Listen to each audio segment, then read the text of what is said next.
Атам, апам үй бүлө өз бактылуу. Бир агам бар. Агам менин жөлөгүм жөлөнөр тоом. Ошондуктан ар дайым аны сүйөмүн, ага күйдүм, агамды деп жүрдүм. Агам экөөбүз чогуу бирге ойноп, күлүп, үй бүлөдө апамдын эркеси агам, атамдын эркеси менмин. Өтө бактылуу үй бүлөбүз дейт. Ошентип чоңойдук. Ошентип жаштыгыбыздан максат кылдык, жаштыгыбыздан кыялдандык. Мен медсестра боламын, агам ашпозчу боламын деп ниет кылды. Күндөрүбүз өтүп, күндөр түндөргө алмашып, мезгил ушунчалык тездик менен учуп, биз дагы чоңойдук, бой жеттик. Агам өзү айткандай ашпозчу болду, мен медсестра болдум. Кесибибизде ар кандай жолубузда, ар кандай кадамдарда, кыйынчылыктарда бири-бирибизге жөлөк болуп, күндөрүбүз өтүп жатты. Күндөрдөн бир күн Байкем маанайы жок абалда кирип келди. Байкем өзүнүн досунун арендага, мектепте арендага алган ашканасында ашпозчу, ага кошумча пилус, жаш балдарга тетратрушка саткан дүкөнүн дагы карачу. Досунун колунда иштечү, мындайча айтканда.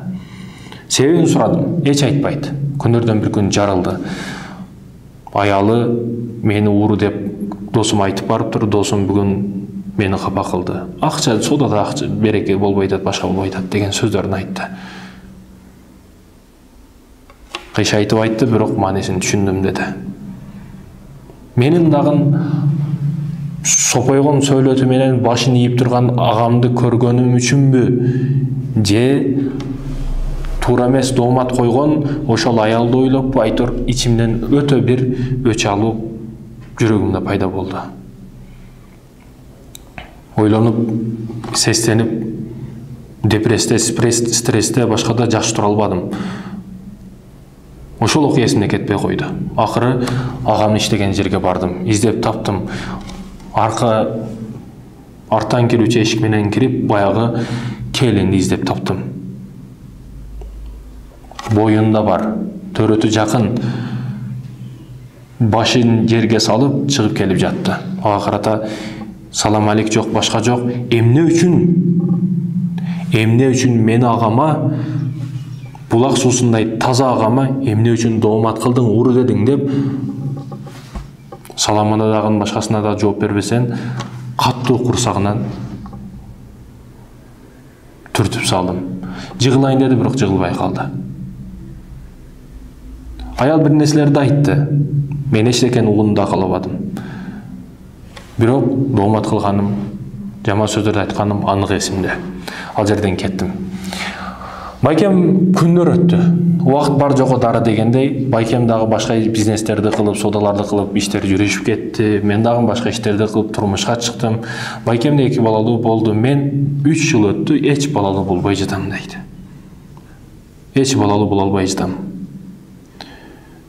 Жээндеримди, агамды үйүнө, жээндеримди башканы көрөйүн деп, агамды үйүнө келсем, агам менин жээндеримди көрүп, ойноп жүргөн балдарын көрүп өтө кубанамын дейт. Агам менен жаштыкты эстеп, күлүшүп, жайрашып, ушундай бактылуу өткөн күндөрүбүздү эстеп отурат элек. Акыры эстеп, жаштыктагы ошол келиндин окуясы эсиме түшүп кетти. Ошол досум, сен ошондо барып жупайын урган экенсиң. Алар ударды дагы, жемишти дагы жеди, акчасын дагы алдырып койду, деди. Мени муздак үстүмө муздак суу куйгандай болуп кетти. Эмне ага, сиз чында эле акчаны алган белеңиз? Ал азгына айлыгы эмнеге жетмек эле, карындашым. Эми алып турам да. Алган болчумун деди. Акыр кандайынча, чындыгын айтсаңыз болбойбу? Чынын айтсаңыз болбойбу? Мен күнөөсүз байкуш бир аялды деп аягына сүйлөй албай калдым. Сүйлөшкө күчүм да, дем дагы жетпеди.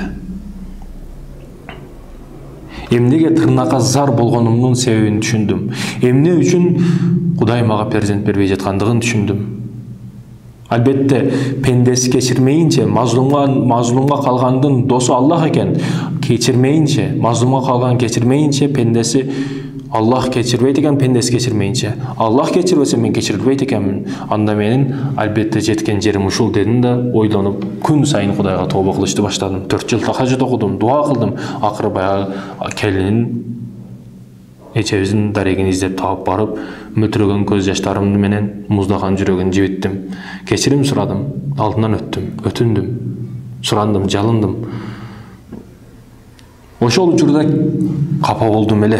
Бирок мындан кийин мен сиздин ортоңузда эч кандай бир жамандык жок, мен сизди кечирдим. Болгон окуяларды бардыгын айткандыгым үчүн бул дагы бир дуа кылды. Мындан кийин эгиз перзенттүү болуңуз деп дуа кылды. Баягы келин. Азыр кучагымда Фатима менен Асанды кучактап, ошол келиндин ошол учурда кылган дуаларын эстеймин дейт. Албетте, урматтуу мусулман бир тууган, мазлумга калган адам. Бүгүн сиз бай болуп, башка болуп, бийликтүү болуп, бирөөлөргө зулум кылып, үйүңүзгө тынч барып укташыңыз мүмкүн, эчтекени билбегендей. Бирок мазлум чеккен адамдын Раббысы бар, Аллах бар. Адилеттүүлөрдүн адилеттүүсү, чынчылдардын чынчылы Аллах өлбөйт ал. Ал бар жогу так тура чечим чыгарат. Toyota Camry'ni минип барат экен, алдында бир москвич жол бербейт. Сигнал берет, фарын өчүрүп жандырат, бирок эч жол бербей койду. Анын дагы балким бир шарты бар, түшүнүүнү дагы каалабайт. Жол тарлыгынан өтө албайт. Жол берип коюн десе бере албайт. Акыр аягы өтүп, машинаны кысып, москвичти токтотот. Ачуу үстүндө түшүп, баягы адамды жакасынан алып, уруп, теип, эмне үчүн жол бербейсиң? Мингениң өзү жүгүлү москвич, ана мага жол бербейсиң. Москвичте ушундай кылсаң, сен трактор менен тырылап кетесиң. Баягы уң чыкпастан туруп, мени канымды төктүң, сен кибирдүүсүн, текебирсиң. Текебирлер дагы алыска барбайт. Кудай мага ушундай машина берди, ооба. Бирок сен дагы ушундай минип калсаң, шек күмөнсүз, толук түрдө мүмкүн. Мазлумга калгандын дуасына сактанган деген. Сен сөзсүз бир нерсеге жолугасың дедим. Бул сөзгө байдын ачуусу келип дагы катуу урду. Дагы катуу уруп жаткан учурда башкалардын жардамы менен ажатылды. Ачуу үстүндө Toyotаны минип кетти. Мен дагы дейт, өзүмө келип, дары-дармегин башкасын ичип, баягы адамдын артынан издеп таап барайын деп барсам,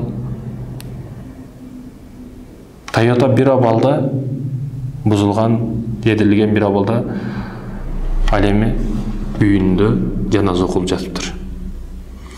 Айтайын деген урматтуу мусулман бир тууган, мазлум жапа чеккен адам бул эң күчтүү адам. Эң күчтүү адам бирөөдөн зыян чеккен адам. Анын дуасы сөзсүз кабыл болот. Кудайым өзү сактасын.